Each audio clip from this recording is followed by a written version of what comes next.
வணக்கம். தமிழகத்தில் அடுத்த 3 மணி நேரத்தில் சென்னை உள்ளிட்ட 23 மாவட்டங்களில் மழைக்கு வாய்ப்பு இருப்பதாக சென்னை வானிலை ஆய்வு மையம் தெரிவித்திருக்கிறது. தென்மேற்கு வங்கக்கடல் மேல் ஒரு வளிமண்டல கீழடுக்கு சுழற்சி நிலவி வருவதன் காரணமாக தமிழகத்தில் அடுத்து வரக்கூடிய 3 மணி நேரத்தில் சென்னை, திருவள்ளூர், செங்கல்பட்டு, காஞ்சிபுரம், திருவண்ணாமலை, கடலூர், விழுப்புரம், தஞ்சாவூர், திருவாரூர், நாகப்பட்டினம், மயிலாடுதுறை, ராமநாதபுரம் உள்ளிட்ட 12 மாவட்டங்களும், புதுச்சேரி, காரைக்கால் ஆகிய பகுதிகளில் அடுத்த 3 மணி நேரத்திற்கு இடி மின்னலுடன் கூடிய மிதமான மழைக்கு வாய்ப்பிருப்பதாக தெரிவிக்கப்பட்டிருக்கிறது.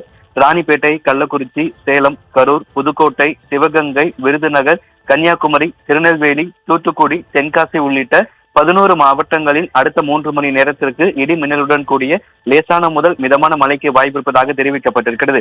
ஏற்கனவே இன்றைய தினம் 4 மாவட்டங்களுக்கு மிக கனமழைக்கான ஆரஞ்சு அலர்ட் எச்சரிக்கையும் 8 மாவட்டங்களுக்கு கனமழைக்கான எச்சரிக்கை கொடுக்கப்பட்டிருக்கக்கூடிய சூழ்நிலையில் தமிழகத்தில் அடுத்து வரக்கூடிய 3 மணி நேரத்தில் சென்னை உள்ளிட்ட 23 மாவட்டங்களில் மழைக்கு வாய்ப்பு இருப்பதாக சென்னை வானிலை ஆய்வு மையம் தெரிவித்திருக்கிறது.